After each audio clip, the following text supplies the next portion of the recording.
Hello friend, hi ಎಲ್ಲರಿಗೂ ನಮಸ್ಕಾರ. Welcome back to my channel. ನೋಡಿ, ನಾನು ಇವತ್ತು ರೆಸಿಪಿ ಶೇರ್ ಮಾಡ್ತಾ ಇರೋದು ಚಿಕನ್ ಬಿರಿಯಾನಿ. ಯಾರು ಹೊಸದಾಗಿ ವಿಡಿಯೋ ನೋಡ್ತಾ ಇದ್ದೀರಾ ಹಾಗೆ ಒಂದು ಲೈಕ್ ಮಾಡಿ, ಶೇರ್ ಮಾಡಿ, ಸಬ್ಸ್ಕ್ರೈಬ್ ಮಾಡ್ಕೊಳ್ಳಿ.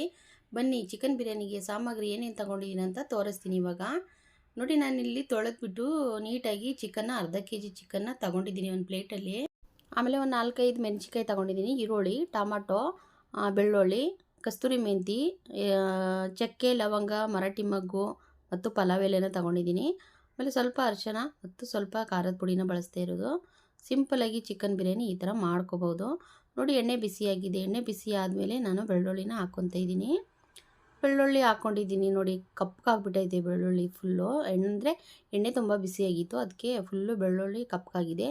ಇವಾಗ ಟೊಮಾಟೊ, ಮೆಣಸಿನ್ಕಾಯಿ ಮತ್ತು ಈರುಳ್ಳಿ ಒಟ್ಟಿಗೆ ಹಾಕ್ಕೊಂಡಿದ್ದೀನಿ. ನಾನು ಒಟ್ಟಿಗೆ ಹಾಕಿದ್ದೀನಲ್ಲ, ಇವಾಗ ಎಣ್ಣೆಯಲ್ಲಿ ಸ್ವಲ್ಪ ಬ್ರೌನ್ ಕಲರ್ ಬರೋವರೆಗೂ ಟೊಮಾಟೊ ಮತ್ತು ಈರುಳ್ಳಿ ಚೆನ್ನಾಗಿ ಫ್ರೈ ಮಾಡ್ಕೋಬೇಕು. ನೋಡಿ, ಫ್ರೈ ಆಗಿದೆ. ಫ್ರೈ ಆದಮೇಲೆ ಚಕ್ಕೆ, ಲವಂಗ, ಮರಾಠಿ ಮಗ್ಗು, ಪಲಾವ್ ಎಲೆ, ಕಸ್ತೂರಿ ಮೆಂತಿ ತೊಗೊಂಡಿದ್ನಲ್ಲ ಅದೆಲ್ಲ ಹಾಕ್ಬಿಟ್ಟು ನೋಡಿ ಎಣ್ಣೆಯಲ್ಲಿ ಈ ಥರ ಫ್ರೈ ಮಾಡ್ಕೊತಾ ಇದ್ದೀನಿ. ನೋಡಿ, ಈ ಥರ ಫ್ರೈ ಆದಮೇಲೆ ನೋಡಿ, ನಾನು ಅರ್ಧ kg ಚಿಕನ್ನ ತೊಗೊಂಡಿದ್ನಲ್ಲ, ಚಿಕನ್ನ ಹಾಕ್ಕೊತಾ ಇದ್ದೀನಿ ಇವಾಗ. ಅಂದರೆ ಈರುಳ್ಳಿ, ಟೊಮಾಟೊ, ಮೆಣಸಿನ್ಕಾಯಿ, ಚಕ್ಕೆ, ಲವಂಗ, ಮರಾಠಿ ಮಗ್ಗು, ಪಲಾವ್ ಎಲೆ ಎಲ್ಲ ತೊಗೊಂಡಿದ್ನಲ್ಲ ಅದರಲ್ಲಿ ಚಿಕನ್ನ ಹಾಕ್ಕೊಂಡಿದ್ದೀನಿ. ಚಿಕನ್ ಹಾಕ್ಬಿಟ್ಟು ಸ್ವಲ್ಪ ಅರಿಶಿನ ಪೌಡ್ರನ್ನ ಬಳಸ್ತಾ ಇದ್ದೀನಿ ನಾನು. ಅರಿಶಿನ ಪುಡಿ ಹಾಕಿದ್ಮೇಲೆ 1.5 ಸ್ಪೂನಷ್ಟು ಉಪ್ಪನ್ನು ಬಳಸ್ತಾ ಇರೋದು. ಅಂದರೆ ರುಚಿಗೆ ತಕ್ಕಷ್ಟು ಉಪ್ಪನ್ನು ಹಾಕೋಬಹುದು. ನೋಡಿ, ಉಪ್ಪು ಹಾಕಿದ್ಮೇಲೆ ನಾನು ಇಲ್ಲಿ ಮಸಾಲೆ ಖಾರದ ಪುಡಿ ಒಂದು 2 ಸ್ಪೂನಷ್ಟು ಹಾಕ್ಕೊಂಡಿದ್ದೀನಿ. ಇದು ಬಂದುಬಿಟ್ಟು ಸ್ವಲ್ಪ ಚಿಕನ್ ಮಸಾಲ ಇದ್ದರೆ ಹಾಕೋಬೋದು, ಇಲ್ಲಾಂದರೆ ಬಿಡ. ನಮ್ಮ ಮನೇಲಿ ಇತ್ತು ಚಿಕನ್ ಮಸಾಲ, ಅದಕ್ಕೆ ನಾನು ಚಿಕನ್ ಮಸಾಲ ಸ್ವಲ್ಪನ ಬಳಸಿದ್ದೀನಿ. ನೋಡಿ, ಈ ಥರ ಚಿಕನ್ ಮಸಾಲ, ಉಪ್ಪು, ಖಾರ, ಅರಿಶಿನ ಎಲ್ಲ ಹಾಕಿಬಿಟ್ಟು ಚೆನ್ನಾಗಿ ಈ ಥರ ಚಿಕನ್ನ ಫ್ರೈ ಮಾಡ್ಕೋಬೇಕು.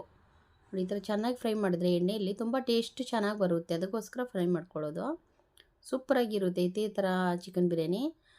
ಯಾಕೋ ಖಾರದ ಪುಡಿ ಸ್ವಲ್ಪ ಕಡಿಮೆ ಅನ್ನಿಸ್ತಾಯಿತ್ತು, ನಾನು 1-2 ಸ್ಪೂನಷ್ಟು ತೊಗೊಂಡಿದ್ದೆ. ಆಮೇಲೆ 2 ಸ್ಪೂನಷ್ಟು ಹಾಕ್ಕೊಂಡಿದ್ದೀನಿ. ಯಾಕಂದರೆ ಸ್ವಲ್ಪ ಚಿಕನ್ ಬಿರಿಯಾನಿ ಮಾಡಿದರೆ ಸ್ವಲ್ಪ ಖಾರವಾಗಿರುತ್ತೆ, ಟೇಸ್ಟ್ ಚೆನ್ನಾಗಿರುತ್ತಲ್ಲ, ಅದಕ್ಕೋಸ್ಕರ. ಇವಾಗ ನೋಡಿ, ನಾನು ನೀರನ್ನ ಹಾಕ್ಕೊತಾ ಇದ್ದೀನಿ. 2 ಗ್ಲಾಸ್ನ ಹಾಕ್ಕೊಂಡಿದ್ದೀನಿ. ನೀವು ಎಷ್ಟು ಅಳತೆಗೆ ಅಕ್ಕಿನ ಹಾಕ್ತೀರ, ಲೋಟ ಅಳತೆಗೆ ನೀರು ಆ ಥರ ಹಾಕ್ಕೋಬೋದು ನೀವು. ನೋಡಿ, ನೀರು ಹಾಕಿದ್ಮೇಲೆ ಚೆನ್ನಾಗಿ ಕುದೀತೈತಲ್ಲ, ಅಕ್ಕಿನ ತೊಳೆದ್ಬಿಟ್ಟು ನಾನು ಒಂದು 5 ನಿಮಿಷ 10 ನಿಮಿಷ ಇಟ್ಬಿಟ್ಟಿದೆ. ಇವಾಗ ತೊಳೆದಿರೋಂಥ ಅಕ್ಕಿನ ಹಾಕ್ಕೊತಾ ಇದ್ದೀನಿ. ನೋಡಿ, ಅಕ್ಕಿನ ಹಾಕೊಂಡ್ಮೇಲೆ ನೋಡಿ ಸ್ವಲ್ಪ ಮಿಕ್ಸ್ ಮಾಡ್ಕೋಬೇಕು. ತುಂಬ ಟೇಸ್ಟಿಯಾಗಿ ರುಚಿಯಾಗಿರುತ್ತೆ. ನೀವು ಬೇಕಂದರೆ ತೆಂಗಿನಕಾಯಿ ರುಬ್ಬಿಟ್ಟು, ತೆಂಗಿನಕಾಯಿ ಹಾಲು ಇರುತ್ತಲ್ಲ ಅದು ಹಾಕ್ಕೋಬೋದು. ನಾನು ಸಿಂಪಲಾಗಿ ಚಿಕನ್ ಬಿರಿಯಾನಿ ಯಾವ ಥರ ಮಾಡೋದಂತ ಶೇರ್ ಮಾಡ್ತಾಯಿದ್ದೀನಿ. ನೋಡಿ, ತುಂಬ ಟೇಸ್ಟಿಯಾಗಿರುತ್ತೆ. ಇವಾಗ ಕುಕ್ಕರ್ನ ಮುಚ್ಚಿಬಿಟ್ಟು ನಾನು 3 ವಿಜಲ್ನ ಆಗಬೇಕು. 3 ವಿಜಲ್ ಆಗಿದೆ. ನೋಡಿ, ಚಿಕನ್ ಬಿರಿಯಾನಿ ರೆಡಿ ಆಗಿದೆ. ನೋಡಿ ಯಾವ ಥರ ಬಂದಿದೆ ಕಲರ್. ನೋಡಿ, ಆ ಪಲಾವ್ ಎಲೆ ನೋಡಿ, ಚಿಕನ್ ನೋಡಿ, ತುಂಬ ಸೂಪರಾಗಿ ಟೇಸ್ಟಿಯಾಗಿ ಆಗಿದೆ. ನೀವು ಟ್ರೈ ಮಾಡಿ, ಈ ಥರ ಚಿಕನ್ ಬಿರಿಯಾನಿ ಮನೇಲೇ ಮಾಡ್ಬೋದು.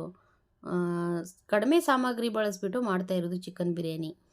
ನೋಡಿ, ಸೂಪರಾಗಿ ಟೇಸ್ಟಿಯಾಗಿ ಚಿಕನ್ ಬಿರಿಯಾನಿ ರೆಡಿಯಾಗಿದೆ. ಫ್ರೆಂಡ್, ನೆಕ್ಸ್ಟ್ ವಿಡಿಯೋದಲ್ಲಿ ಸಿಗ್ತೀನಿ. ಯಾರ ವಿಡಿಯೋ ಇಷ್ಟ ಆಗಿದೆ ಲೈಕ್ ಮಾಡಿ, ಶೇರ್ ಮಾಡಿ, ಸಬ್ಸ್ಕ್ರೈಬ್ ಮಾಡ್ಕೊಳ್ಳಿ. ಎಲ್ಲರಿಗೂ ಬಾಯ್ ಫ್ರೆಂಡ್, ನೆಕ್ಸ್ಟ್ ವಿಡಿಯೋದಲ್ಲಿ ಸಿಗ್ತೀನಿ.